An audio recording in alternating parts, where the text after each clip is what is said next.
네, 시청자 여러분 안녕하십니까. 22대 총선 한복판에서 스픽스의 디톡스를 시작하겠습니다. 먼저 오늘 출연하신 분 김종대 전 녹색정의당 의원 그리고 김준영 전 국립외교원장 모셨습니다. 안녕하십니까. 안녕하십니까.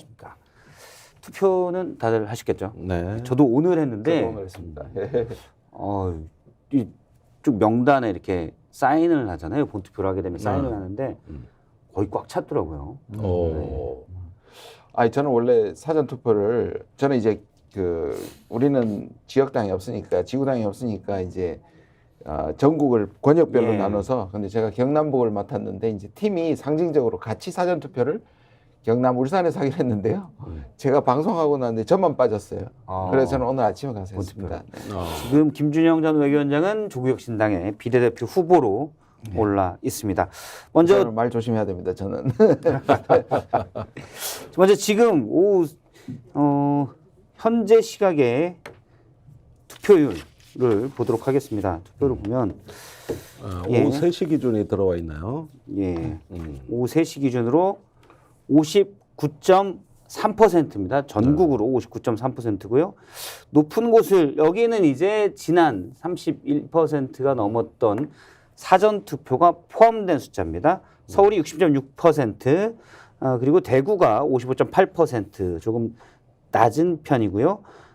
그다음에 광주광역시가 61.4%, 세종시가 60.7%, 전라남도가 63.7%로 가장 높습니다. 보통 전라남도가 이제 투표가 상당히 높은 편이고요.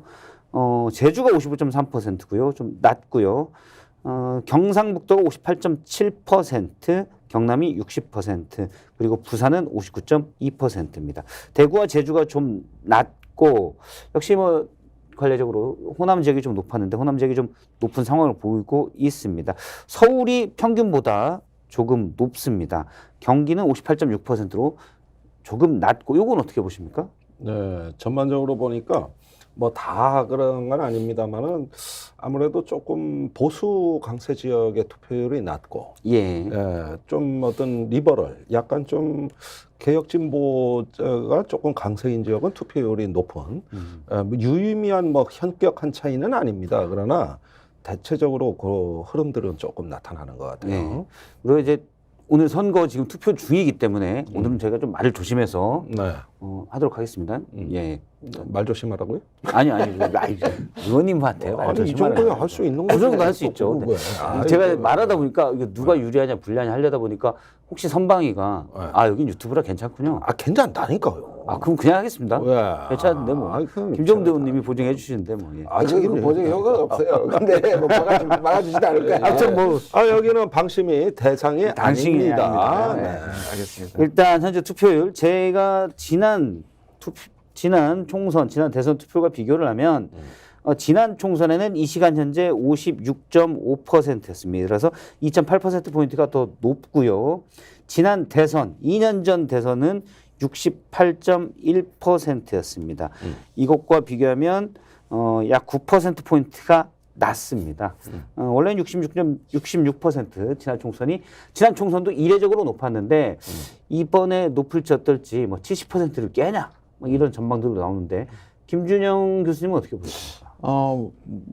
말씀하신 것처럼 지난번에도 굉장히 높았는데도 불구하고 그걸 지금 이제 더 높게 나올 가능성은 거의 확실해 보이고요. 이제 사람들이 이제 70% 넘느냐가 굉장히 관건이잖아요. 근데 아마 언저리가 될 것 같아요. 그죠? 지금 남은 게 이제 3시간이니까 못 미치느냐 조금 넘느냐인데 좀 지켜봐야 될 것 같습니다. 일단 현재 추세로는 66.2%였던 지난 총선보다는 그때도 사실 이례적으로 높았는데 그때보다는 높을 것이 분명시 되고 대선 때 77.1%인데 이때보다는 좀 낮을 것으로 보입니다. 그래서 뭐 거기서 1, 2%는 중요하지 않겠죠. 네, 중요하지는 않지만 70% 내외 좀 안 되게 뭐 이렇게 보이고는 있습니다. 아무래도 투표율이 높은 지역은 좀 투표장으로 향하는 기세가 그래도 좀 좋다고 봐야죠.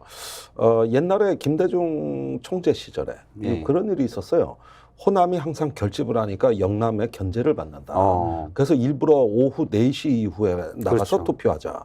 이래가지고 갑자기 저녁에 투표율이 확 높아지는 이런 사례도 있었거든요. 그런데 요즘에 이제 그런 구애를 안 받고 조금 자유롭게 좋아진 여건에서 합니다만은 이렇게 우리 지역에 근데 투표율이 좀 높다더라. 이러면 사람 마음이 일단은 그 저 뭔가 이렇게 나도 참여해야지 하는 이런 느낌이 아무래도 오게 돼 있고 반면에 좀 낮다 그러면은 다들 실망하고 계신 거 아닌가 이런 생각은 하게 되는 거거든요. 그래서 이 투표율도 지지율 못지않게 굉장히 중요한 대목이고 그래서 꼭 참고하시고 이제 불과 뭐 얼마 안 남았습니다. 2시간 반 정도 23분 남았는데 남았습니다. 네. 그래서 좀 가급적이면 다들 나오셨으면 좋겠어요.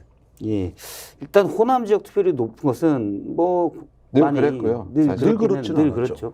지난 지방선거 40%대 지난 거기가 삐질 때 또 확실히 삐져요. 맞습니다. 맞습니다. 그래서 이 등락폭이 가장 심한답니다.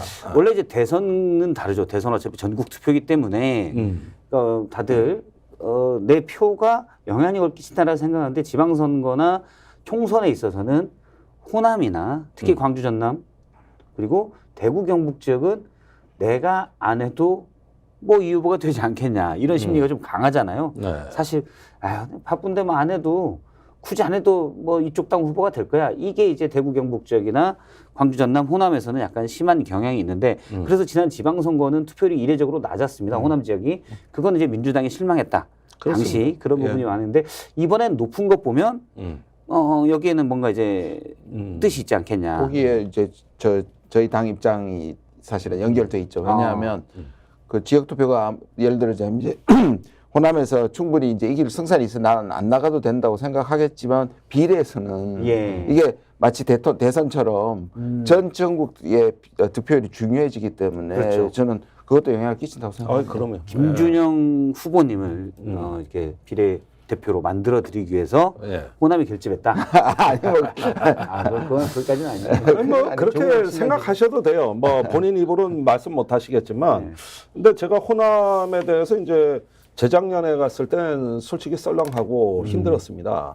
근데 작년에 이렇게 강연을 내려가면은 의자가 모자라더라고. 계속 들어와요. 그리고 이런 강연 잘 안 들으실 것 같은 분들도 굉장히 들어오다가 이번에 유세장에 제가 서구을 쪽으로부터 광진구까지 이렇게 누벼봤는데 이게 보니까 이제는 완전히 그 회복돼 있는 민심 그리고 결집하는 민심 확실하게 여러 가지로 느낄 수 있었고 우선 광주 송정역에 내려서 이렇게 내려갈 때 인사하는 사람들이 많아졌어요. 의원님한테 이렇게 유튜브 많이 보시는 안녕하십니까 이렇게 사진 찍고 그래 빠져나가는데 한 15분 걸려요. 그게 뭐냐면 길 잘못 든 것도 아닌데요. 옛날에는 그냥 힐거 보고 이러는 게 다였어요. 근데 지금은 달라요. 지금 와가지고 사진도 찍으시고 또 말을 좀 걸고 싶어해. 맞아요. 저도 비슷한 경험인데요. 후보 되기 전에도요. 말씀하신 것처럼 강연을 저는 호남 많이 가는데 확실히 그런 분위기 느낄 수 있었습니다. 알겠습니다. 아무래도 이제 호남 지역 분위기는 정권 심판론이 좀 강해진 것 아닌가. 물론 이제 호남에서 그런 분위기이긴 하기 해서 전국적으로 어떨지는 나중에 잠시 뒤에 3시간 정도 뒤에 개표, 특히 이제 방송사의 출구 조사를 봐야 되는데 자 이제부터 본격적으로 좀 얘기를 해보도록 하겠습니다. 판세나도 보고 전망을 어떻게 하시는지 물론 2시간 뒤에도 어떤 일이 생길지는 모르겠지만. 일단 뭐 각 당이 자체적으로 얘기하는 게 내부적으로는 뭐 한동훈 비대위원장이 계속 마지막 유세까지 얘기한 게 200석 야권 200석은 막아달라 이랬잖아요. 그러면 그거 어떻게 해석해야 돼요? 그냥 제가 볼 때는 진짜 여러분 우리 지지층 안 나오시면 저희한테 실망했다고 안 나오시면 야권 200석 돼서 나라 난리나요. 그러니까 막아주세요 이런 건지 일단 말은 그렇게 던져놔야 쭉쭉쭉 해서 잘 되면 과반도 할 수 있는 건지. 저는 정치 쫓아라서 모르겠습니다. 먼저 얘기하시죠. 죄송합니다. 동북아 정세를 요즘 너무 그 표정 관리를 하시는데 이제 좀 편하게 말씀하셔도 돼요. 그런데 그 어떤 집권당이 집권 중반의 그 총선에서 개헌저지 선을 막아달라고 호소를 합니까? 설령 마음이 그래도 그렇지 이런 비정상이 어디 있습니까 그래. 대다수의 나 한 번도 예외 없이 어떤 집권당이든 과반수를 주셔서 전국 안정을 기하고 국정을 지원해 주시오 이렇게 말하지 않는 선거가 있었습니까? 그렇죠. 우리한테 과반을 주세요라고 했는데 아니 그런데 백석 개헌저 시선을 달래. 요거 그냥 기본 상수였잖아요. 이거는 진짜 여당의 품격이고 체면이고 이제 다 벗고 그냥 읍소하겠다는 전략인데 솔직히 말해서 이거 진짜 난 이렇게 딱한 여당 처음 봅니다. 아니 그래 개헌저 지선 거기에다가 저기 우리나라 헌정사에서 영남을 기반으로 한 보수당이 개헌저 지선을 걱정한 선거가 있었나? 아니 그리고 지금까지 민주당이 집권 기간에 과반수를 얻은 건 딱 2번밖에 없어요. 언제냐면은 저기 17대 국회 열린우리당 시절에 그때 이제 탄핵 역풍으로 했고 문재인 대통령 때 21대 지금 국회죠. 4년 전에요. 그런데 이때는 2번 다 저기 여당이었습니다. 그 외에는 여태까지 민주당이 과반수를 얻은 역사는 없거든요. 한 번도 없어요. 그런데 지금 야당인데 오히려 그때보다도 선거 구도가 판세가 나쁘지 않다는 거거든. 그럼 도대체가 저는 한 번도 가보지 않은 내가 사는 나라가 이럴 수도 있겠구나. 이제 요즘 무슨 경의와 전임미답의 이런 길을 가고 있다. 이런 어떤 경의와 충격과 이건 진짜 우리가 준엄하게 이 역사를 봐야 된다. 엄중하게 봐야 된다. 이게 호불호를 떠나가지고 정말 이 대한민국의 유권자도 과거의 유권자가 아니고 너무나 똑똑해졌고 이제 중앙과 지방도 차이가 없고 과거의 수도권 여론의 그 풍향계를 레이더로 잡아서 어떻하더라 하면서 지방 여론이 형성됐는데 이제는 시차가 없어요. 거기에다가 지방이 어떨 때는 수도권을 끌고 가는 경우도 있단 말입니다. 뭐 낙동강 벨트가 어떻다 뭐다 하지만 저기 어디 충청 강원도에 그 한 번도 어떤 보수의 아성이 무너지지 않은 어떤 시골 선거구까지 막 그냥 20% 정도 막 따라붙고 이런 데가 보이니 야 이게 내가 보던 어떤 그 과거의 선거판이 완전히 달라진 게 이게 한두 가지가 아니에요 지금. 이게 제가 사실 조금 전에 방송에서도 뭐 저 패널로 나가서 그 얘기를 말씀드리고 왔었는데 지난번에 21대 총선 민주당이 비례정당까지 해서 180석 얻었잖아요. 패스트트랙을 넘는 5분의 3을 획득했는데 이게 87년 체제 이후 처음이에요. 과거에 뭐 저 태어나기 전에 막 이승만 전 대통령 때 이때는 제가 어떤지 사실 모르겠고 그때 여당이 3분의 2 가져갔죠. 유정의 시절 뭐 이럴 때 전국 합쳐가지고 막 그때 모르겠지만 사실 87년 체제 이후에 처음인데 60 헌법 이후에 그러면 이게 왜 그러냐? 민주당이 엄청나게 잘했으냐? 제 개인적인 생각으로는 민주당도 잘한 게 없어요. 근데 이쪽이 얼마나 못했으면 이런 이례적인 현상이 지난번은 코로나 때문에 그랬는데 지금 코로나도 없는데 이러겠냐. 그러니까 지금 이제 이렇게 얘기해도 되겠죠? 유튜브니까. 코로나 때보다 지금 이 상황이 더 심각하다고 국민들이 보는 게 아니겠습니까? 그런 면도 있겠습니다. 지금 그러니까. 현재 여당과 야당의 예측대로라면 결과는 아직 안 나왔으니까 모르지만 코로나 때보다 더 심하다. 지금 이렇게 전국이 이렇게 유권자들이 판단하시는 게 아닌가라는 생각입니다. 저는 제가 이제 경남북을 갔었거든요. 저는 이제 초중고를 대구에서 나왔 태어나긴 홍천에서 태어났는데요. 뭐 경남북이 아무래도 터전이라고 할 수 있는데 좀 두렵잖아요. 저는 선거 운동도 처음 하는데 옛날에 계란도 맞았다, 욕도 뭐 요건 뭐 기본이다. 물론 선거 방해법이라는 이거는 현행법을 범하는 거지만 겁이 난단 말이에요. 실제로 이제 이걸 좀 듣기도 했고 딱 한 번 이제 한 도시에서는 이제 어깨빵이라 그러잖아요. 뒤에서 이렇게 툭 치고 이렇게 밀치고 가시는 분도 계셨는데 그는 진짜 희귀했고요. 얼마 전 그렇게 제가 어깨빵을 맞고 나서 바로 뒤에 한 80대 정도 돼버린 노인분이 와서 죄송합니다. 노인이라고 다 그렇지 않습니다. 그러면서 자기 여기도 바뀌어야 된다. 실제로 그 여론조사에 보면은 대구나 경북에서 한 20%까지 나올 때가 있거든요. 그건 어마어마한 거잖아요. 그래서 실제로 내부에 따뜻한 말도 많고 지지가 굉장히 많아서 전반적으로 지금 전체적으로 심판 분위기를 확실히 갖고 있는 것 같고요. 근데 역설적으로 아까 두 분도 말씀하셨지만 여당이 심판을 얘기하는 건 너무 이상해요. 그 완전히 같은 이슈를 놓고 권력을 잡은 사람이 심판을 얘기한다는 아이러니가 저는 전혀 이해가 안 될 정도로 잘못 잡았다. 그러니까 그러면서 한동훈 비대위원장의 지금까지 행보는 군소야당 대표 같아요. 그러니까요. 그 문법이에요. 네. 전형적으로. 그리고 이분이 이제 증오의 언어로 정책을 쓰고 이런 현상이 집권당 대표의 어떤 그 품격을 스스로 이제 갉아먹고 여당의 프리미엄이 많이 흩어져 버렸다. 이러다 보니까 만회할 기회를 좀채로 얻질 못했습니다. 돌파구를 열질 못했고, 그 다음에 이번에 보수는 단결돼 있지만 진보는 다양하게 흩어져 있거든요. 그러니까 이제 그 뭐 청년 여성을 하려면 녹색정의당이 기다리고 있고, 노동도 그쪽이 기다리고 있고, 또 뭐 저기 조금 뭐 2030 하려고 그러니까 이준석 개혁신당과 뭐 소나무당이 기다리고 있고, 또 뭐 중도층 뭐 해보니까 조국 대표가 이미 뭐 상당히 쓸어가 버렸고, 뭐 이렇게 해가지고 공략할 지점을 못 찾았어요. 거의 그걸 저기 찾아내질 못하고 방향성 없는 선거 운동을 했다 이거예요. 그렇게 되니까 이제 어떤 남아 있는 것은 어떤 그 뭐 2조 심판 뭐 이런 식으로 해가지고 뭐 일각에서는 그러면 고조선까지 심판하라 그러던데 2조 심판할 때에는 역사 조선시대만 왜 조선시대만 하냐 이거지. 이시 정치에서 이건 좀 뭐 뭔가 입장을 낼 수도 있는. 네, 그렇습니다. 그러니까 이런 부분에서 스스로를 가다버리는 듯한 이상한 이런 양상으로 가면서 국민들의 어떤 건강하고 생산적인 분노가 이게 이제 선거 축제로 연결이 되는데, 명확하게 얘기하자면 제가 이번에 보는 선거는 이 공포의 심판의 분위기, 이거는 거의 시민 항쟁에 가깝습니다. 그냥 일반적 선거의 이미지를 이미 넘어섰다. 시민들의 합법 항쟁이다. 그렇죠.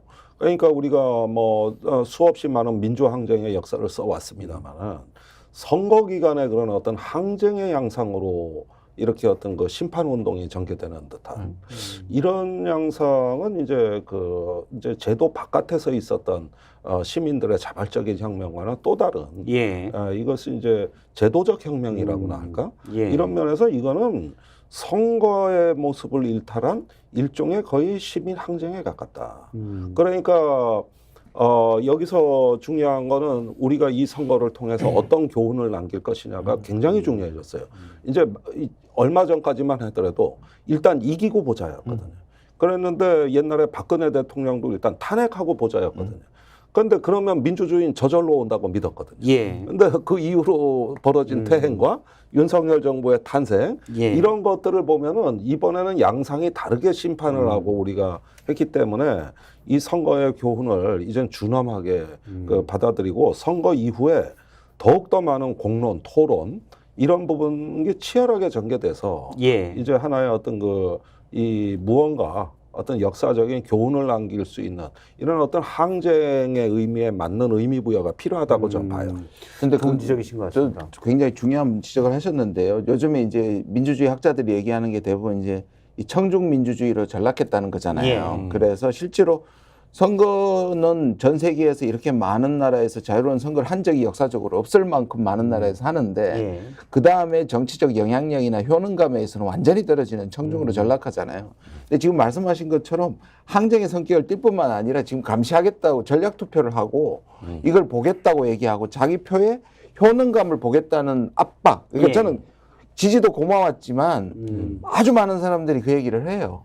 이번에는 들어가서 제대로 뭐를 하는 정당을 뽑고 싶고 자기 표가 행사되는 걸 보고 싶다는 거는 저는 오히려 민주주의가 더 완성되는 느낌이 있어요. 이게 어떻게 전개될지는 잘 모르지만 오히려 이 밖에서의 항쟁했던 것이 제도적 말씀하신 제도와 투표를 통해서 발현되고 이것을 시민들이 감시하는 수준까지 가면 이거는 가장 우리가 바람직한 방향으로 가고 있다라고 약간 희망과 기대를 할 수도 있다 생각합니다. 저는 그런 생각을 해요. 그러니까 뭐냐면은 그러니까 시민들이 말씀대로 항쟁을 하는 식의 투표. 어쨌든 지금 만약 결과는 어떻게 나올지 모르지만 여당에서 우려하는 대로 그런 비슷한 결과가 나온다면 상당히 이례적이잖아요. 이런 건 왜 그냥 일종의 반동 힘이라고 봐요. 반동이 뭐 나쁜 게 아니라 한쪽이 너무 무도하기 때문에 그냥 시민들이 사실 각자의 일상, 각자의 생계 이런 것들 바쁘신데 그럼 이건 아니잖아 해서 가지고 있는 투표권, 헌법의 권리, 투표권을 가지고 나와서 혼을 내주려는 게 아닌가 현재까지 볼 때 그러니까 이쪽이 너무 무도하니까 그런 게 아닌가라는 생각을 좀 해봅니다. 그런 그러니까 여기서부터 이제 먼저 이 트리거가 되는 거죠. 네. 예. 그럴 만한 사안이 많았습니다. 네. 제가 보기에는 일단 이종섭 대사 임명과 해임에 이르기까지 약 열흘간에 벌어진 이제는 완전히 야권이 승기를 잡는 하나의 확실한 계기가 있었고, 그다음에 의대 증원 문제도 있고. 제가 2월부터 얘기했던 게 일단 이게 의사들에 대한 규탄 일변도 분위기가 환자들의 피로가 쌓임에 따라서 양비론으로 바뀔 가능성이 높다고 봤던 것이거든요. 이런 부분에다가 막판 종결은 대파 사건인데 이것도 하루 이틀이면 끝날 거를 선거 후반 내내 지배했다는 거. 그러니까 이게 어떤 여건이 관리가 안 돼가지고 이슈를 악화시킨 다음에 그게 지속적으로 펼쳐지는 이런 양상들이 몇 번의 반복이 된 거거든요. 그러다 보니까 이제는 지금의 용산 대통령실 분위기 같은 경우는 이제 거의 정책 수단이 다 고갈이 돼서 내부에서 갇혀져 있는 농성장 같아. 투표도 몰래 나와 하고. 그것도 여사 말씀이신 거죠? 여사 말씀이죠. 이거 선방이가 상관없이 그냥 얘기하셔도 돼요. 괜히 여사만 나오면 내가 말 그렇죠. 조심하게 되는데. 그러니까 이런 부분들 저는 그 외에도 궁금한 게 많아요. 우리 천공 스승은 어디서 투표하셨을까? 사전 투표했을까? 아니면 본 투표했을까? 여러 가지. 그러니까 이런 부분들이 일제히 이제 시민들이 직접 들여다보기 시작하면서 이렇게 감시망으로 압박을 해 들어가니까 저 용산은 요즘 어떤 농성장 같이 돼버렸다. 갇혀 있다 하네. 원래 소통을 하겠다고 들어갔지만 소통 자체가 중요한 게 아니라 일단 갇혀 있다, 무서워서 나오지 못하는 것이다. 이게 2년 동안에 잘 하다가 아까 말씀하신 이종섭이라든지 이런 게 발생했으면 지나갈 텐데 이게 결집판처럼 그러니까 늘 2년 동안 수많은 정말 이 정리를 해보니까 외교 참사부터 시작해서 이태원부터 시작해서 최상병 문제부터 시작해서 막 누적된 게 심지어 그러니까 여사님은 숨을 수 있을지 모르지만 사고는 못 숨는 거잖아요. 사고는 다 드러나 버리는 거예요. 이 정부가 지금까지의 모습들을 그대로 숨길 수가 없이 이게 지금 거의 파탄 날 정도로 참사들이 일어나는 것이 그냥 축소판이다, 연속성이다. 그러면 이거는 봐줄 수가 없는 거죠. 그러니까 요걸 하나의 지금 이미지가 다 배열이 돼 있습니다만은 어떤 유권자 입장에서 생각해 보면 그렇죠. 야 지금 아프면 큰일 난다. 자칫하면 이거 저도 그런 생각했어요. 중증 질환하면 큰일 난다. 이 생각하게 돼 있죠. 야 그다음에 시장 가서 오른 물가 보니까 아무래도 밥상에 나물 반찬 하나 부침 하나 이런 거 사라지는 시장. 야 이거 먹기가 팍팍하다. 물가가 힘들다. 거기다 기름값 오른다 그런다. 그러다가 집에 군대 갈 아들 하나 있는데 요즘 최수근 그거 벌어지는 거 보니까 정말 군대 보내기 싫어. 무슨 국방장관이 저래. 이런 게 가정마다 이게 다 걸려 있는 문제지. 그러면은 어떻게 보면은 지금 터진 사건들이라는 게 전부 그런 느낌을 주는 거 아닙니까? 그러니까 일단은 국민들이 아프다는 겁니다. 이렇게 터지는 사건들은 다 우리 내부에서 지금 아파하고 있는 문제를 드러내주는 하나의 어떤 표상이었고 그것이 상징이 돼버린 거니까 국민들은 이런 걸 통해 말하고 싶은 게 밥 먹기 겁나고 군대 가기 겁나고 아프면 겁나고 이런 것들이 배열이 돼 있는 것이거든요. 그래서 막판은 민생 심판으로 좀 가고 있다고 봐요. 사실 이게 보면 그런 것 같아요. 그러니까 저도 여권에 용산 근처에 있는 관계자들을 이제 보면 좀 억울해해요. 이종섭 대사 문제도 그렇고 대파 논란도 그렇고 대파급 대통령이 파값 모를 수도 있는 거 아니냐. 870원. 이번 합리적인 가격인 걸 누가 알겠냐. 모를 수도 있죠. 그런 얘기도 하고 이종섭 대사 문제 때도 왔으니까 이제 된 거 아니냐. 제가 그때 딱 한 말씀. 이게 딱 그 문제만이 아니라 누적돼 있던 게 제 말씀이 그거예요. 말씀하신 대로 인계치에서 터진 거다. 터진 거예요. 특히 이종섭 대사 문제도 터지고 거기다 이제 대파가 기름을 끼얹은 이런 형국이다. 그게 그 사건 하나가 아니라 사실은 누적돼서 이건 좀 아닌데 이틀 막부터 선방위의 수많은 그런 제재 조치들 여러 가지 있잖아요. 그런 게 보다 못한 시민들이 이제 터진 건 아닌가 이런 생각을 합니다. 그러면 잠깐 오늘 먼저 저희가 준비된 그림이 있는데요. 오늘 투표장 분위기, 유권자들의 모습을 잠깐 그림으로 확인을 하겠습니다.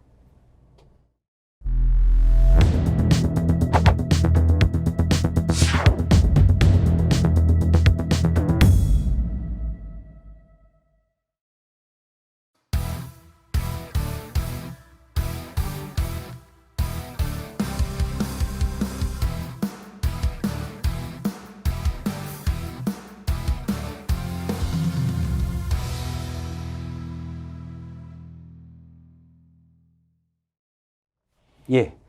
원래 PD가 저걸 보고 시작을 하는 거 됐는데 제가 얘기하다가 중간에 보니까 또 새로운 네, 그렇죠. 원래 또 저런 그림은 20분 한 번 정도씩 보는 게 또 새로운 맛도 분위기 살짝 잡아주는 것도 있고 마지막에 화면에 자막으로 나온 게 있습니다. 투표율 70% 넘으면 누가 유리할까라고 됐는데 뭐 70%든 69%든 그게 그거니까 일단 지난번보다는 높을 것으로 보이고 투표율이 만약 꽤 높다면 누구에게 좀 더 유리할까요? 지금 여도 야도 다 우리가 유리하다라고 얘기하는데 어떻게 보세요?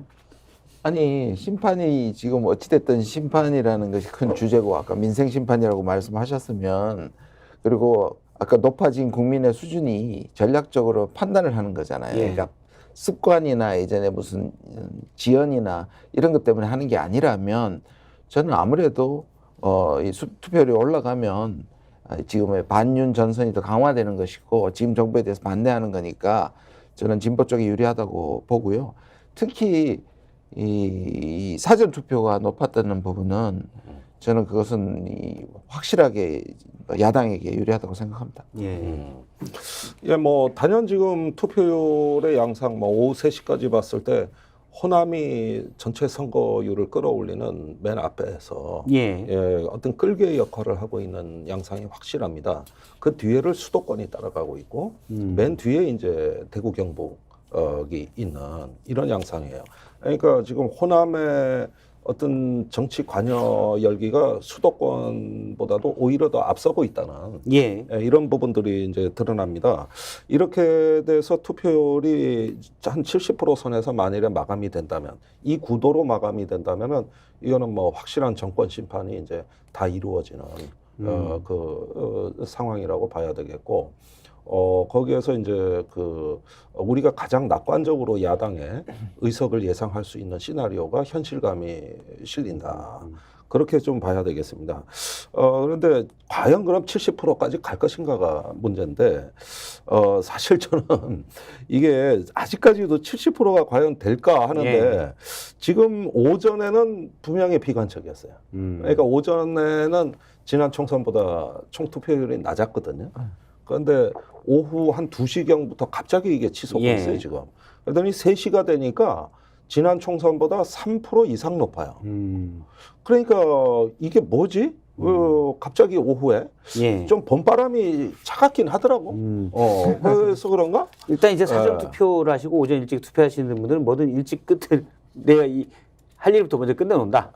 이런 분들이 있고 저 같은 경우는 앞에 닥친 일 다 하고 할 일은 좀 뒤에 한다 이런 분위기인데 그런 개인적 성향도 좀 있는 것 같아요. 그래서 사전 투표가 높으면 있는 것 같아요. 오전 투표는 좀 낮아질 수 있는 오전에 투표하실 분들이 사전 투표를 미리 하시는 그런 경향이 있지 않을까. 앞으로 하나씩 땡겨진다는 말씀이신데. 네, 그렇다 보면은 그러니까 사전 투표가 반영이 안 되는 오전에는 지난번 총선에 비해서 좀 더 낮아지는. 왜? 그 안에는 사전 투표를 하신 분들이 사전 투표가 지난번보다 7% 정도 높거든요. 그러니까 6에서 7% 높으니까 그분들이 좀 들어가 있는 게 아닌가. 그분들이 좀 들어가 있고. 제가 상상을 그렇게 봅니다. 지금 3시경부터 이렇게 높아진 투표율은 이제 원래 사전 투표가 다 포함이 되니까 1시부터. 원래 가장 센 주먹은 맨 나중에 나온다고. 핵주먹이. 이제 핵주먹은 나중에 나가지 앞에는 잘한 거. 잽으로 이제. 이런 것들하고 마지막 종결자가 나오는 거거든요. 그래서 이제 뭐 보니까 내가 이제 몽둥이 들고 나가서 싹 끝낸다. 정리한다. 뭐 이런 이제 분위기로 들어선 거예요, 이게. 사전 투표를 보니까 이제 지난 총선과 이번 총선 비교하면 약 4.4%포인트 정도. 제가 아까 6, 7% 잘못 말씀드렸는데요. 4.4%포인트 정도 높습니다. 그러면 일단은 투표율이 높으면 정권 심판론이 좀 더 커질 것으로 네. 일단 두 분 다 보고, 물론 이제 정권 심판론도 커지면 거기에 대응해서 보수층의 결집도 일어나겠지만 전반적인 비중은 정권 심판이 더 높지 않겠냐라는 분석이셨고요. 저 하나 궁금한 게 있어요. 예, 궁금한 건 김정대 의원님한테 6시에 마감을 칼같이 시킵니까? 아니면 그때까지 줄 서 있는 사람은 다 합니까? 합니다. 후자죠. 그러니까 후자죠. 투표장에 6시 전에 온 사람은 상관이 없고 네. 7시가 돼도 투표할 수 있는 거고 줄이 길어도 아시고 있는 그건 이제 번호표 정도를 받은 이런 분들은 7시가 되든 8시가 되든 해요. 물론 그 전에 해소가 되겠지만. 근데 6시가 넘어서 오신 분들은 안 받습니다. 이거는 이제 그러면 이제 선관위 직원들이 바빠지죠. 이제 그 시계 그 라디오 크게 틀어놓는다고 띠띠띠띠 하는 거 그거 일부러 크게 틀어놓고 아니면 화면을 띄워놨든가 몇 초 남았어 이러고 막 두리번거리고 이제 여기서 끊어야 되니까 그래서 그때가 선관위 직원들이 마지막으로 긴장하는 시간이죠. 그러니까 그게 아시는 게 되게 중요한 게 내가 가서 일단 줄만 쓰면 투표를 할 수 있다고 아시고 계신 게 되게 중요할 것 같아요. 그래 그래. 좋은 말씀이십니다. 그러니까 막 5시 50분쯤 이걸 이따 투표해야지 하고 잤다가 50분쯤 딱 깼는데 거기 뭐 7, 8분 안에 도착을 해도 줄 서고 뭐 어쩌고 하면 투표 못 하겠네. 이렇게 했는데 일단 가시라. 세이브를 하면 된다. 왜냐하면 투표소 안에 줄이 갑자기 엄청 서 있으면 난 6시 전에 도착했는데 투표를 6시 안에 못할 확률이 높잖아요. 그렇죠. 그런 분들은 다 투표할 수 있게끔 하는 거죠. 그렇습니다. 줄을 엄청 서는 거는 투표소의 사정이니까. 네. 아니 근데 지금은 동마다 투표소가 2-3개씩 되니까 줄이 그렇게 길 리가 없고 우리 투표는 절차가 간단하기 때문에 어디 호주 같은 데는 투표하는 시간만 40분. 그래서 유모차에 아이를 놔두고 하는 엄마들이 제일 투표를 힘들어하거든요. 순위를 다 매겨야 되니까. 선호 투표제라고. 이런 건 30-40분 걸리거든요. 근데 우리는 2분이면 끝나요. 그렇죠. 그래서 신분증 확인하고 걱정하지 마시고 안에 딱 들어가면 한 발은 안 들어가고 한 발은 들어가도 돼. 6시에. 일단 발만 이렇게 딱 내밀면 말씀이시죠? 세이브. 알겠습니다. 좋은 말씀이셨던 것 같아요. 일단 그러면 다른 거 하나 여쭤볼게요. 지금 200석이 하나의 숫자로 되어 있습니다. 이 200석이 어떻게 될지는 현재 아무도 모릅니다. 그런데 여당의 한동훈 비대위원장도 개헌 저지석을 막아달라고 그랬고, 물론 야당에서는 여당이 엄살 피우는 거다라고 얘기를 하고 있습니다. 그래도 제가 한번 이제 예측을 좀 해봐야 되죠. 어떻게 보십니까? 200석이 그러니까 200석으로 하면 얘기가 좀 복잡할 것 같고 국민의힘이 100석 미만이 될까? 비례 정당 포함해서. 그 얘기 아니니까 먼저 하세요. 왜냐면 야권이니까 좀 당이 많잖아요, 사실은. 참 대답하기 힘든 건데 원래 이런 정도 열기하고 과거 선거 경험을 보면은 직관적으로 200석은 참 받아들이기에는 왠지 좀 망설여지거든요. 전례가 없으니까 어떤 당이든 거기에다가 100석 미만으로 국민의힘이 줄어든다는 게 무슨 뜻이냐? 완전히 지역당으로 전락하는 거예요. 그렇죠. 그러면은 이제 당내에서 거의 70% 가까이가 TK 영남 의원이에요. 그러면은 이거는 과거에 김대중 대통령이 호남 땅으로 고립돼 있을 때 그때 같이 되는 거예요. 그러면서 그때 새정치국민회의가 96년 선거에서 최초로 100석을 넘습니다. 그래서 이제 전국 정당의 면모를 갖췄는데 그때 처음으로 호남보다 비호남 의원 숫자가 많아진 겁니다. 그런데 호남은 의석수가 작기 때문에 100석을 갖고도 전국 정당 그 면모를 갖출 수가 있었고 그래서 97년 이제 집권의 길로 갈 수 있는 기본 플랫폼은 96년 선거에서 만들어진 중요한 의미가 있는 거거든요. 근데 영남은 지금 의석수가 70석이 넘어요. 그런데다가 100석 미만으로 쪼그라든다면은 거기서 한 10여 석을 야당에 떼준다 할지라도 단순 계산으로 60-70%가 한 지역 국회의원이 되는 거거든요.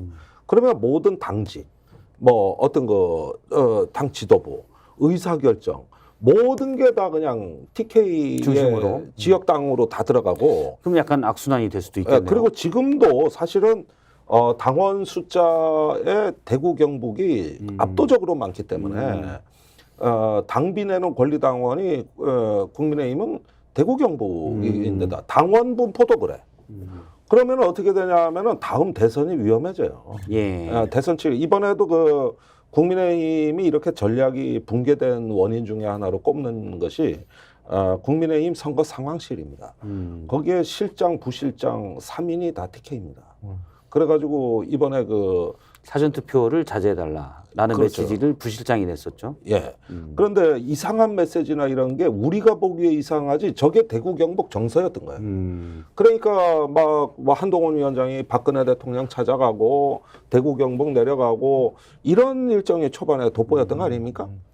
그거는 선거 상황실이 완전히 TK로 정형된 지역당의 사고를 했다는 데서 원인을 찾는 사람들이 꽤 많고, 그 다음에 수도권의 중량급 의원들 나름대로 흥행이 되는 사람들한테 역할을 안 줬어요. 뭘 맡았습니까? 지금 그러니까. 원희룡 그다음에 안철수 나경원 후보가 공동 선대위원장을 맡고 있지만 사실은 이제 자기 지역구에 그렇죠. 힘들다. 그래서 뭐 발이 반면에 붙겠죠. 민주당은 뭐 이해찬 대표 있었고 김부겸 총리도 들어오셨고 이렇게 해가지고 나름대로 조금 활동력을 갖추고 오히려 전국 정당 같은 어떤 인재 운영이 됐단 말이에요. 그러다 보니까 여기서 이번에 또 선거 결과가 백석선에 간당간당 해버리면 이게 완전히 지역당이에요. 이제 원래 이제 그 대구 경북 그다음에 부울경에서 65석 그리고 그다음에 이제 민주당은 호남이 28석 그렇습니다. 의석수는 이제 압도적으로 영남 지역이 많은데 만약 100석 미만이면 65석 중에 예를 들어서 뭐 부산 경남에서 민주당이 많이 선전해서 10석을 가져간다고 쳐도 55석 국민의힘 거기다 비례 빼고 뭐하고 하면 한 20, 30석 정도가 이제 30석 정도가 20 몇 석 정도가 이제 다른 지역이기 때문에 거기에 강원 일부 이렇게 하면은 사실 충청이나 수도권 의석수는 열 몇 석. 네, 그치기가 쉽죠. 그러면 목소리 자체가 그 안에서 줄어들 수 있다. 지금 거기에다가 당 대표급들이 지금 선거가 다 격전지로 바뀌면서 뭐 안철수, 나경원, 뭐 어디를 가봐도 지금 전부 장담할 수가 없어요. 차기 당 대표를 맡을 만한 수도권 인사가 누가 있냐는 거예요. 그걸 생각해 보면 이준석 대표가 그때 김기현 대표가 있을 때 그 말 했잖아요. 전부 다 수도권에서 전체를 지휘할 수 있는 사람이 아니고 다 TK에서 하는 사람들이 전체를 지휘했기 때문에 안 된다고 그렇게 아주 신랄하게 비판했던 게 실제로 이제 일어나고 있는 거죠. 메시지 관리가 안 되는 거예요. 메시지 관리 안 되고 완전히 싹까지 제거돼 버려서 그때 김기현 대표는 태화강 넘어가 많은 사람 아무도 없다 그랬잖아요. 그런데 했다가 뭐 태화강 넘어오셨다가 이제 다시 돌아가셨는데 그 태화강 요즘 깨끗해져 놀기 좋아요 거기. 숭어가 왔더라고. 알겠습니다. 일단 뭐 다음 당을 이끌 주자도 안 보인다. 한동훈 비대위원장이 다시 이끌 수도 있지 않을까요? 근데 지금 두 가지 메시지가 나오잖아요. 하나는 200석이 뺏길 수도 있다. 제발 저지해달라고 지금 업소하는 명 있고 또 한쪽에서는 지금 다 박빙 지역에서 골든 크로스가 일어나서 이길 수도 있다. 지금 두 가지 메시지 다 보내고 있잖아요.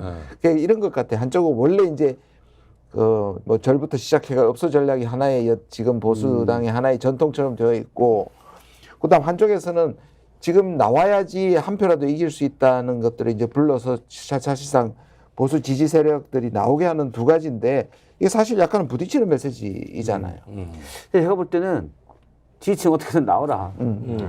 그 얘기 같아요. 골든 크로스니까 막 당신 안 나오면 우리가 당신 때문에 지는 거야. 이런 약간 그런 것도 있고. 아니 어제 조갑제 TV 보셨어요? 자기 평생 처음으로 조갑제 TV를 즐겨보진 않아요. 아니 저도 처음 봤는데 워낙 충격적인 방송이 나와가지고. 어떤 내용인가? 내가 보수로 태어나 머리털 나고 처음으로 민주당 찍었다. 아 진짜요? 못 보셨구나. 장안의 화제인데 지금 못 봤습니다. 그런데 밑에 댓글이 더 중요해. 제가 어제 봤을 때 한 480개 정도 댓글이 달렸는데 그 중에 절반 이상이 같은 내용이에요. 그래서 개혁신당 찍었다. 그리고 가끔 가다가 어떻게 민주당을 찍을 수 있냐 하고 붕괴하는 게 오히려 작아. 몇 개 안 돼. 어떻게 해석을 해야 될까요? 그러니까 우리가 여태까지 이 야당, 이 개혁 진보의 관점으로만 너무 선거를 봤던 거예요.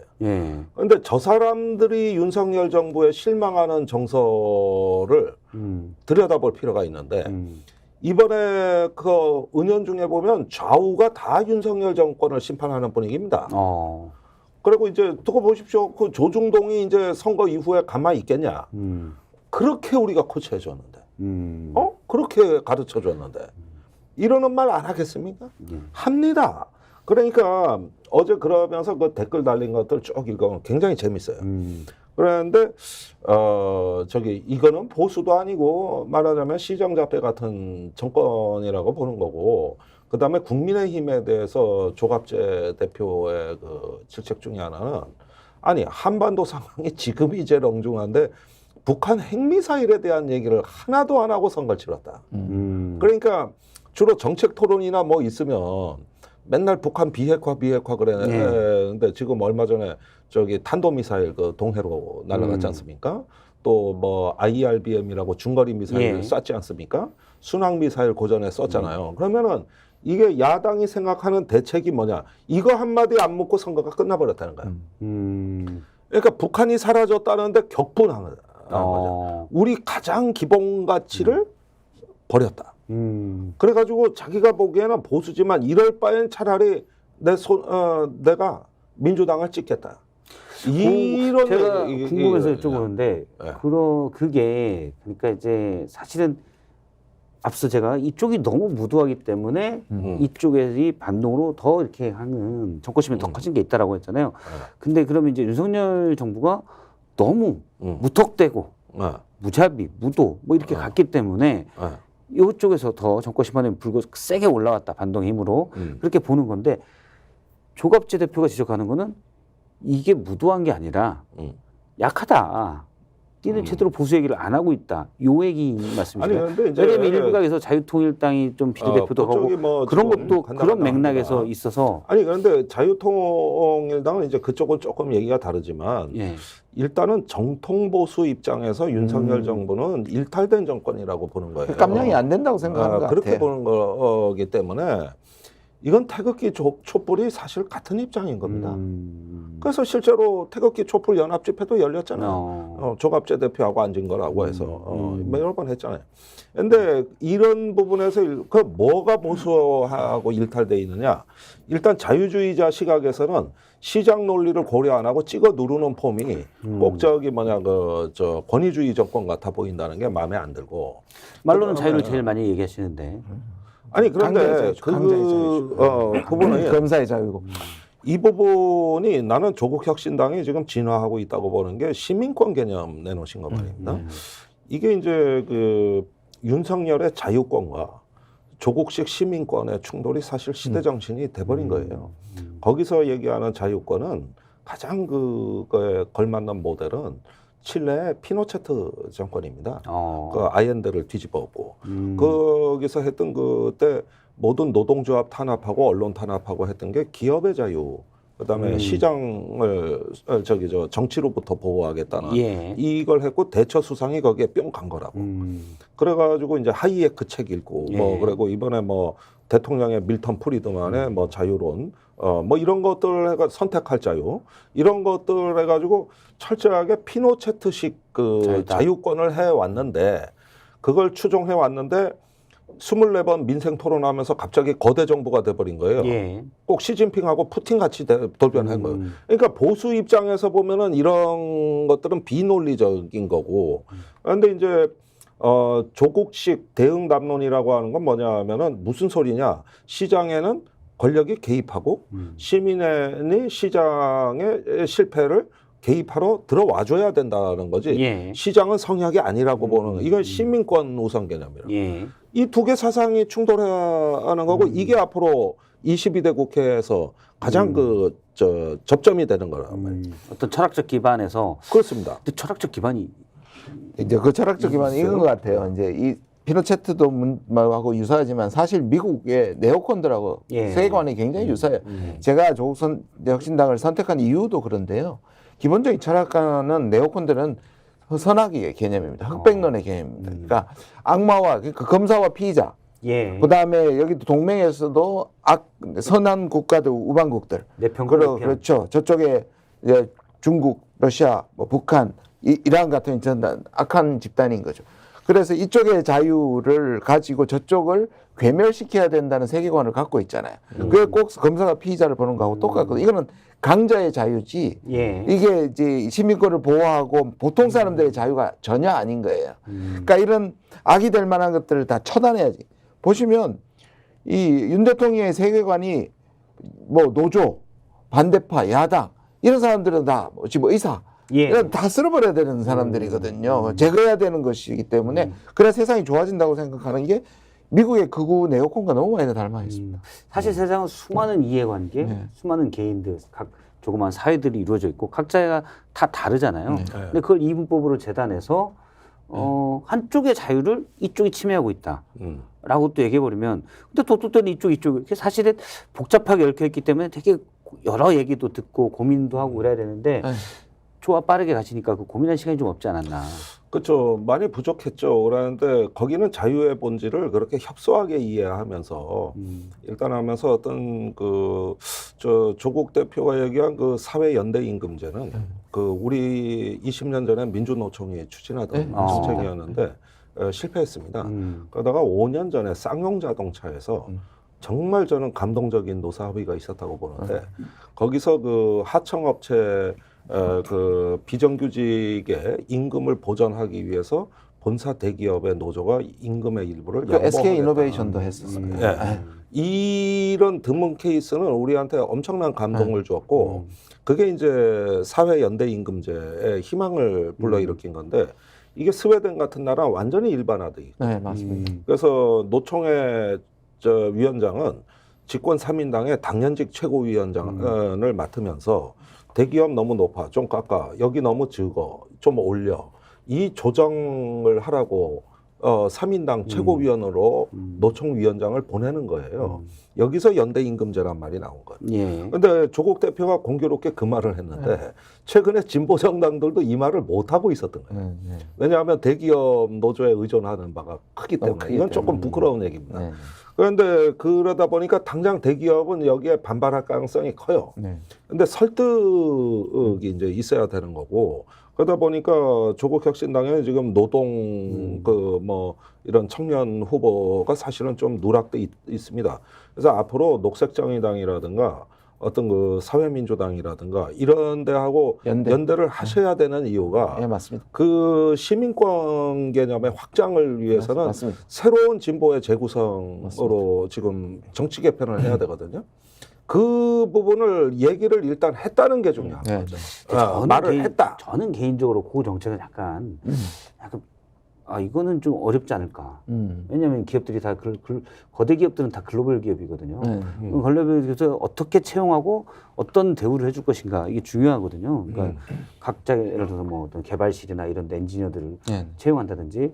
근데 그 임금을 어떤 사회적 정의 적는다. 그러니까 내수기업 간의 경쟁은 가능한데 그거는 현대자동차나 삼성전자가 그렇게 하는 게 과연 바람직한가? 이게 법으로나 정부의 명령으로 하는 게 아니고요. 아까 말씀하신 것처럼 그것들이 이제 진정한 의미의 노사정이죠. 그렇죠. 진정한 의미의 노사정 합의를 해서 그 인근 인상분을 뭐 1%니 0.5%니 그건 합의를 해서 보전을 해주는 방법이기 때문에 법으로 정하는 게 아니기 때문에 예를 들어서 뭐 글로벌 스탠다드에 문제가 될 건 저는 없다고 생각합니다. 오히려 그런 걸 장려하죠. 그러니까 독일 같은 산별노조체계나 그런 방향으로 간 건데 우리가 지금 과거에 동반성장위원회에서 초과이익공유제라는 이야기를 했습니다. 그 메시지들이 나왔었죠. 대기업이 독점하고 기술을 탈취해가는 이 관행에서 좀 나누자는 쪽이거든요. 그러면 자본은 나누자는 얘기가 일찍부터 나왔는데 노동은 왜 안 됩니까? 아니 임금도 똑같은 겁니다. 아니 초과이익공유제를 물론 그때 이건희 회장이 뭐 공산주의 하자는 거냐 뭐 막 했지만은 그게 MB 때 나온 거예요. 그 진보 정부에서 나온 것도 아니에요. 정운찬 서울대 총장 해가지고 그러다 뭐 안 돼가지고 이건희한테 야단 맞고 뭐 그만두고 야구 KBO 총재로 가버리던데 지가 말했으면 자기가 끝을 봐야 되는데 안 하더라고. 그런데 말은 잘했거든. 그러면은 이게 지금은 이제 플랫폼 기업으로 초독점, 일종의 하이퍼 독점으로 거의 뭐 자본주의도 아니고 봉건제 비슷한 질서가 지금 생겨나고 있는데 여기서 뭐 로봇세니 기본소득이니 나오는 게 너무나 극단적이기 때문에 그러면 그런 것들을 갖다가 이제 이익을 나누자는 얘기는 일찍부터 20년 전부터 있었는데 임금은 왜 안 됩니까? 같은 원리로 하는 거지. 그래서 이제 그 이야기가 사실은 이건 부끄럽지만 진보정당 내에서도 금기시 돼 왔다가 이제 풀린다면은 차제 저는 저 개혁진보정당이 22대 국회에서 모여가지고 이 진보의 재구성 논의를 할 때가 됐어요. 그래서 새로운 어떤 사회 구성의 하나의 우리 같은 내일을 꿈꿀 수 있는 뭔가 이런 부분으로 해야 이쪽 외연 진보 블록이 확장이 된다 이겁니다. 안 그러고 오늘날 대기업 노조 다 사업장에 갇혀서 그러니까 귀족 노조 소리만 듣는 겁니다. 그게. 예. 또 오늘 주제가 그건 아니니까 그 얘기할 얘기가 많은데 저는 개인적으로는 뭐 그거는 기업의 자유에 맡기고 다만 중소기업들을 지원하는 거는 정부가 대기업들 세금 깎아주지 말고 세금 받는 걸로 여러 시설들 뭐 그 방법도 있습니다. 그다음에 중소기업 직원들의 어떤 복지를 더 높여주는 예를 들어 기숙사나 통근 문제 이런 것들을 지원해줘도 되잖아요. 지원한다기보다도 훨씬 더 좋게 할 수 있는 그래야 되는 게 아닌가라는 개인적 생각을 갖고 있는데 불평등을 막자는 취지. 네, 알겠습니다. 그러면은 현재 4시도 지금 넘었습니다. 4시 투표율을 저희가 얘기하는 중에 시간이 잘 갑니다. 그래서 4시도 넘어서 4시 투표율을 잠깐 보도록 하겠습니다. 예, 현재 4시 투표율은 전국 투표율이 60%가 넘었습니다. 61.8%.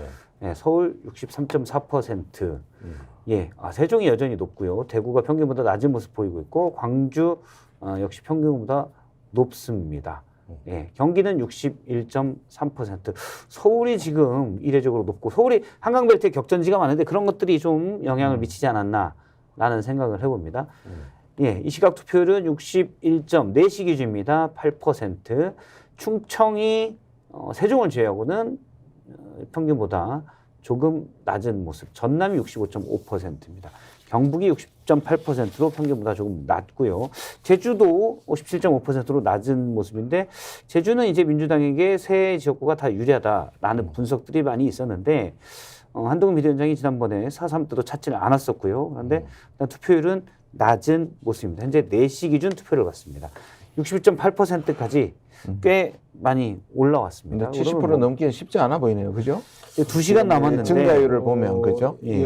아니 그런데 아까 1시간 전에 비해서 약 3% 가까이 오른 거기 때문에 2.5% 올랐습니다. 그러면은 이제 합해서 한 5, 6% 정도 이 추세라면 그런데 막판에 이제 헐레벌떡 택시 타고 오시는 분들 계시거든. 이제 그러니까 이제 피크가 있는 거죠. 헐레벌떡님들이 이제 70%를 넘기냐 못 넘기냐. 그렇죠. 1번 헐레벌떡, 2번 헐레벌떡님들이 이제 결정을 해주시는. 그럴 겁니다. 빨리 나가십시오. 투표장에. 지금은 61.8%고요. 예, 비교를 하면 지난 총선 4년 전에는 59.7%에서 2%포인트 정도 높습니다. 그리고 20대 대선, 2년 전 대선에 비해서는 약 10% 정도가 낮습니다. 당시가 67.7%, 77%가 넘었기 때문에 이것과 비교하면 67%가 넘을 수가 있고요. 그 다음에 지난 총선이 66.2%였기 때문에 이것과 비교하면은 조금 더, 약 한 2%포인트가 높으니까 68, 9%? 69% 정도 되지 않을까라고 현재 추세상으로는 예측을 해봅니다. 예, 그러면 이제 혹시 이번 총선에 눈에 띄는 지역구, 요건 어디가 있는지 좀 비례 후보기 때문에 지역구에 큰 관심 없어요. 그래서 혹시 이렇게 나랑은 상관없는데 내가 뉴스 이렇게 아니 뭐 요 지역구 좀 관심 있네. 이런데 혹시 있으십니까? 아니 뭐 당연히 있죠. 그거는 뭐 이재명 대표하고 원희룡 개항이 있고요. 그다음에 저는 저기 양산입니까? 김두관 그쪽도 김태호 양산을 그쪽도 관심이 있고요. 그다음에 안철수 사실 대선을 좌지우지했던 캐스팅 보트를 마지막에 충격적으로 했었는데 처음엔 차이가 좀 났다가 지금 뒤집힌 결론도 많아가지고 분당 갑에 이광재 후보가 이제 안철수 후보가 붙어 있습니다. 어떻게 저도 뭐 비슷하지만 역시 부산의 수영구 장해찬 굿세어라 장해찬 결국 안 했어요, 그죠? 끝까지 못했어요. 저 안 할 걸로 봤어요. 그다음에 사퇴할 MBTI가 아니에요. 화성을의 이준석이 어느 정도 따라잡느냐. 설령 저기 승패는 변함없다 하더라도 그 추세는 매우 관심사입니다. 그리고 격전지가 총 한 55 내지 56곳 얘기를 많이 하는데 그렇게 보면 의미가 없고 그 민주당이 2자릿수 이상으로 뒤지다가 확 따라붙은 지역구. 저는 이런 지역구로 좁혀서 볼 필요가 있다고 보고 또 그 반대 경우도 민주당이 그런데 20% 이상 이기다 따라잡힌 지역은 없거든요. 근데 국민의힘은 있어요. 예컨대 보은, 옥천, 괴산, 영동 경우에는 뭐 유튜브니까 그냥 수치를 말씀드리고 싶은데 거기가 박덕흠 후보인가요? 축당선 케이크 사건입니다. 25% 뒤지다가 지금 완전히 1% 초박빙으로. 그러니까 이런 지역이 중요한 거예요. 그러니까 인천 계양 같은 경우도 격전지고 전국의 스포트라이트를 받지만 뒤집힌 적은 없어요. 그러면 약간의 증감폭으로 그 우열은 그대로 유지가 되고 있는데 이렇게 막 그 20% 뭐 10% 뒤지다가 쭉 따라가는 지역이 있어요. 이게 진짜 승부처예요. 내가 보기에는. 근데 그런 지역들이 격전지로 지금 한 뭐 꽤 많이 들어왔거든요. 적어도 한 20석은 들어온 거예요. 20석 이상. 최대 30석까지도 볼 수 있어요. 그러니까 부산 수영을 비롯해가지고 부산에서 야당이 6석 기대한다는 거고. 그다음에 저기 이렇게 언론에 많이 안 나지만 훅 떨어지는 지역이 이게 충청도가 좀 그런 아까 보은 옥천 같은데 근데 초기에 선거운동 들어가기 전에는 예컨대 충북 8석 중에 민주당이 유리한 데가 2석이었거든요. 지금 6석입니다. 아니 상전벽해라니까. 충북 이제 말씀하신 걸로 보면. 그리고 서울하고 시차가 없어요. 오히려 더 빨라. 요즘은 지방이 더 빠른 시대. 이제 앞으로 선거 판세나 이슈 분석에 수도권과 지방을 옛날 고정관념으로 분석하면 이거 큰일 납니다. 이제는 유권자가 너무 똑똑해져가지고 이거 구별이 안 돼요. 그리고 지방의 변화 폭이 더 심하다는 거. 그러면 이런 식으로 쭉 다시 좁혀서 보다 나면은 일단 지금 깜깜이 선거에서 그 거의 다 따라붙은 게 지금도 유지되고 있느냐. 더 올라가지는 않았을 것 같고, 근데 이제 민주당의 일부 그 막말하고 그 저기 편법 대출 문제가 이게 영향이 어느 정도냐, 이런 것만 좀 감안을 하면은 깜깜이 선거 직전에 발표됐던 여론조사가 거의 그대로 유지되지 않을까 생각돼요. 알겠습니다. 저는 뭐 개인적으로는 이제 대통령의 최측근으로 불렸던 이현무 비서관, 주진우 비서관을 간 곳, 특히 주진우 비서관이 간 해운대갑 같은 경우는 국민의힘의 상당히 유리한 지역이었는데 여론조사상 박빙으로 나오고 있었거든요. 그래서 사실은 그러니까 특히 해운대갑은 이제 대통령에 대한 부산 민심을 엿볼 수 있는 그런 지역인 것 같아요. 그래서 그런 부분은 어떻게? 저는 뭐 부산은 조국 대표가 많이 공격이었다고 보고 있는데 이건 뭐 사실은 그 민주당 이재명 대표하고 그 행선을 이렇게 조국 대표하고 좀 나란히 놓고 보면은 사실상 거의 선거 공조예요. 그러니까 저기 조국 대표가 어떨 때는 민주당 선대위원장 같아 보일 때도 있어요. 실제로 가서 유세를 하면요, 꼭 지금 대표끼리 만나거나 또는 조국 대표가 그게 지역 선거에 나온 민주당 후보하고 만나는 따뜻한 장면이 많은데 실제로 그 외에도 제가 마주치는 선거 운동원이나 그분들하고도 굉장히 분위기가 좋고요, 서로 응원하는 게 남달랐습니다. 사실상 당은 다르고 같은 편이다 지금. 그래서 제가 이걸 조금 비유적으로 말하자면은 그 조국 이재명 두 대표는 어린 왕자와 여우의 만남과 비슷하다. 그러니까 사막에서 이 아름다운 행성에서 둘이 만난 거예요. 누가 여우고 누가 어린 왕자입니까? 그게 중요합니다. 지금 그게 지금 나는 그 대목도 있지만 그러나 둘은 한 지붕 아래는 안 간다. 결국은 헤어진다. 그래서 멀리서 이렇게 또 그러고 이 한동훈과 윤석열 대통령은 오이디푸스 왕이라고 있어요. 아들한테 죽어. 그래서 여기는 만날 운명인데 비극적이고 저쪽은 헤어질 운명인데 희극적이다. 그래서 어린 왕자와 오이디푸스로 내가 이걸 개념화했어요. 혹시 이제 좀 이렇게 워낙 학식이 높으시고 그러셔가지고 과거에 이런 콤플렉스부터 그치 뭐 중학생들도 다 하는 거지 뭐 학생들 뭐 지금 중고등학생들도 다 하는 얘기예요. 그렇습니다. 어린 왕자와 사막 여우 이 비유는 참 와닿는 것 같습니다. 대신 이제 누가 사막에 오고 그러니까 악의 도시에서 있잖아요. 5대5인데 누가 오냐고. 그거하고 비슷한 글쎄. 범죄 도시. 범죄 도시. 그래서 저는 범죄를 너무 악은 악이죠. 예. 내가 한동훈 비대위원장이나 윤석열 대통령한테 오이디푸스 비극을 막으려면 빨리 해외로 튀어라. 안 가신대요. 해외로 안 간다고. 본인이 나 50 넘어서 뭘 또 배우냐. 지금까지 쌓아온 걸 준비한 걸 바탕으로 봉사할 시간을 갖겠다라고 인터뷰에서 얘기했습니다. 이 얘기부터 저희가 뒤톡스로 이제 본격 토론은 좀 정치는 토론 여기까지 하고 짧게 뒤톡스로 해서 좀 얘기를 하도록 하겠습니다. 저희 또 우리 PD님이 준비하신 게 있어서 그 얘기 하시죠. 저도 나가야 된다고 보는데 해외를 안 가더라도 산 속으로 이럴 때는 이제 소나기가 세게 내릴 건데 우리가 날씨 딱 보면 알잖아요. 먹구름이 잔뜩 끼어오는데 굳이 그거를 이제 난 당당하다고 맞을 필요가 있겠느냐 이런 생각이 좀 드네요. 자, 이제 총선 지난 뒤에 전국에 대해서 제가 뒤톡스로 이건 다과를 함께 하면 이거 안 해보셨죠? 안 해봤습니다. 이거 언제까지 합니까? 근데 전 당모임 있는데 제가 뭐 꼭 가야 되는데 바로 후루룩 하고 바로 가시죠. 5분 정도만. 네, 좋습니다. 본격 토론 이때 이제 알맹이 다 나옵니다. 조국 당은 몇 석 보고 있는 거예요? 아니 지금 뭐 거의 10석을 얘기하고요. 10석이 지금 뭐 물론 이제 군소 정당이 어떻게 하느냐에 따라서 배분이 많이 달라지긴 하잖아요. 이게 3% 못하는 당이 많이 생기면 20%를 하더라도 12석까지도 나올 수 있는 건데 그래서 20%는 얘기를 하고요. 내심 이제 더 왜냐하면 우리가 실제로 전국을 다니면서 느꼈기 때문에 이게 그대로 정말 확실히 느꼈거든요. 그게 이제 표로 환산이 된다면 더 많은 것도 기대를 하고는 있습니다. 그러면 아까 이제 사막 여우와 어린 왕자 얘기하셨는데 이재명 대표랑은 어떻게 하시나요?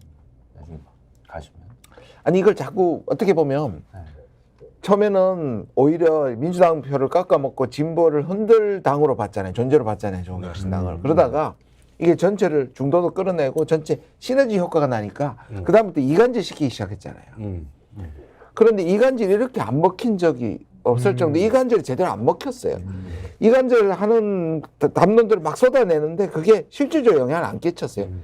아까 말씀드린 것처럼 현장의 분위기도 너무 좋았고 두 분도 그렇고 이게 적어도 이 판이 끝날 때까지는 분명히 공조를 하고 이미 근데 그 이후에도요 저는 실제로 이제 그런 얘기를 하잖아요. 또 이간질 중에 하나가 대권에 이제 도전이 생겼다.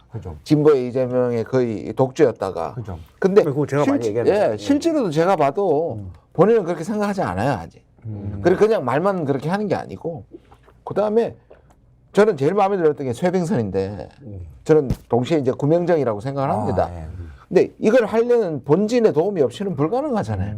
지금 내세우고 있는 많은 것들이 민주당의 도움 없이 불가능하단 말이에요. 그래서 오히려 몸 가볍게 선빵을 때리고 나가고 뒤에서 뒷받침해주고 또 아까 말씀드린 다른 진보당들과의 어떤 그런 그 사회적 이슈 같은 것들을 하는 데 있어서 굉장히 기민하게 움직이겠다는 생각을 많이 하고 있지만 이걸 무슨 경쟁을 해가지고 전혀 아닙니다. 두 쪽이 사실 갈등을 해야지 생기는 건데. 일단 이제 김준영 원장의 말씀으로 일단 선명한 정책을 내놨으면은 정책적인 경쟁은 필요해요. 오히려 그 부분은 바람직합니다. 그래서 나중에 또 우리 정의당 같이 이중대론의 또 프레임에 말려들면 고약하거든요.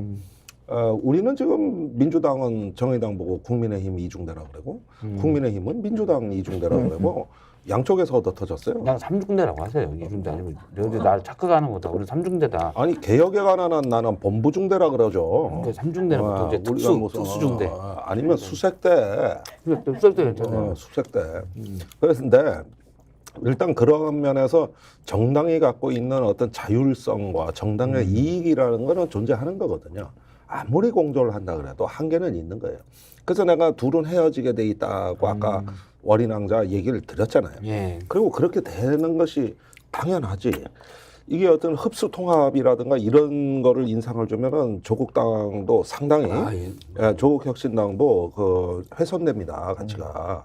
그래서 그런 부분들은 있고 다만 이제 진보의 재구성이라는 차원으로 이걸 확장시켜 나가면 어떻겠느냐. 그 고민은 지금부터 할 필요가 있죠. 어제 녹색정의당이나 새로운 미래 또는 뭐 개혁신당 다 연합으로 나중에 총선이 지난 다음에 원내 교섭단체를 구성을 추진을 하죠. 그래야겠죠. 이제 나온 표에 따라서 이제 달라지는데요. 저는 아까 어린 왕자하고 여부 되게 공감하면서도 약간 이제 문제 제기를 하면 아니 헤어진다 그랬는데 결혼한 적이 없잖아요. 그래서 결혼 안 하겠다는 것이고.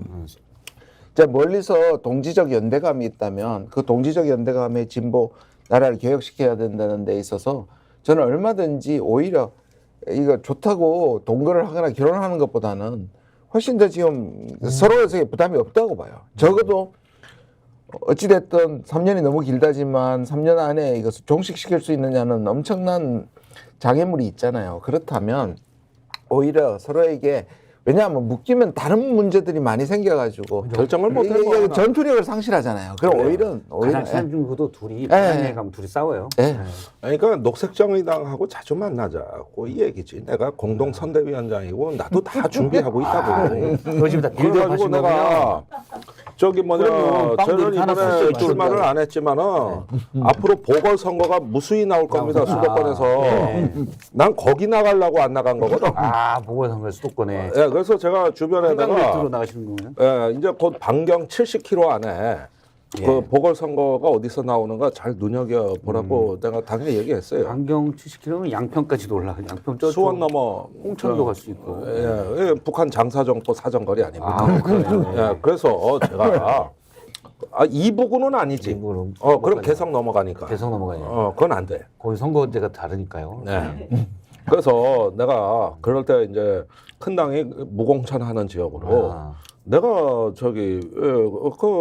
가지 뭐하러 내가 지금 아니 왜냐하면 내가 계속 지난 한 몇 주 동안에 나가라고 가서 나는 외교 국방에서 이거 망치는 거 막아야 된다고 꾸준히 이거 민주당에 들어가라 조국 혁신당으로 와라 내가 엄청 이야기했는데 보니까 우리 정대가 다 계획이 있어. 멋진 계획이 다 있어. 잠깐만 두 분이 지금 방송 실컷 하셨는데 지금 우리 정대가 뭐 두 분이 그냥 친구 사이지. 맞습니다. 나만 알고 그냥 지냈지, 모르고 있었네. 아무튼. 둘이 지금 원투로 다 하는 거 제가 중간에 껴있었네. 아니 뭐 제가 정대 할 수준 그런 사이는 아닌데 근데 재밌게 하려고 한 거고. 그 정도는 아닙니다. 그래 녹색. 아니 유CP님이 녹색으로 지금 선거 날이라고 이러면 안 돼요. 선거 당일에는. 아니 그러면 살려는 줘야지. 그러면은 내가 장례지도 사러 온겨? 요양보호 사러 온 거지? 돌봐주려고 온 거지? 방심이가 선방이가 들으면 난리 나기 때문에 일단 제가 빨리 먹어서 녹색을 없앨게요. 녹색으로 갑시다. 야 이거 미리 다 주문을 이렇게 하셨네. 녹색과 보통 붉은색이 나오고 하던데 오늘 녹색으로 다. 그것도 좀 노란색하고 녹색하고 좀 타이. 그러네. 다 맞추신 거고. 맞춰봤습니다. 알겠습니다. 오늘 MBC에서 대표 방송이 있어요. 대표 방송. 그래서 노란 넥타이로 갈아차고 온 거예요. 저도 방송이 있습니다. 파란 넥타이로. 알겠습니다. 저희가 이제 신약희 변호사님이 하도 몰빵론 이런 거 얘기해서 저희 빵 싹 다 잘라가지고 빵 중에 제일 맛없는 빵이 몰빵이에요. 빵 이렇게 나눠가지고 뭐가 팥도 들어가고 슈크림도 들어가고 그래야지 몰빵 그거 뭔 맛으로 먹어 그거. 그러니까 녹색도 필요한 거라니까. 디톡스에 스타일이시네 진짜. 녹색이 이렇게 보니까 또 이쁘네요 색깔이. 그렇다니까요. 저는 민트색만 좋아했는데 녹색도 괜찮네. 이번에 아주 선거 때 제가 개고생했어요 진짜. 이 5개 지역에 가서. 네.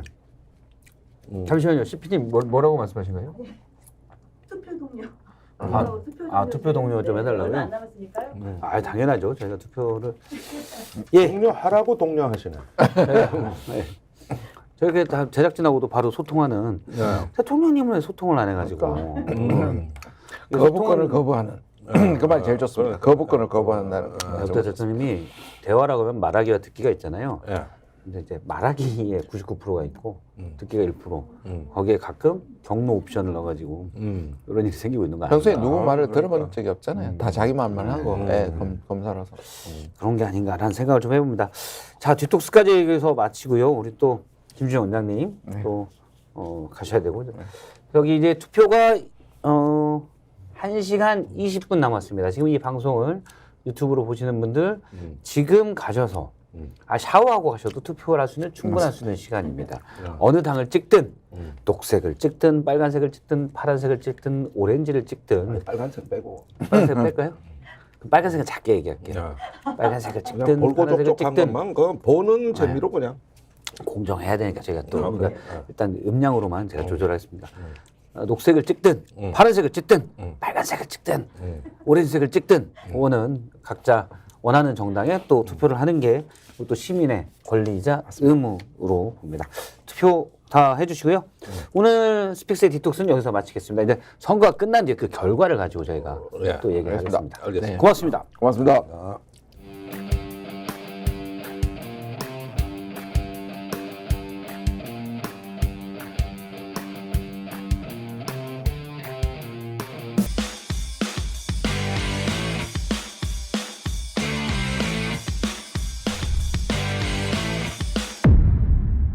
스픽스는 말하는 언론입니다. 대세는 유튜브, 그중에서 스픽스.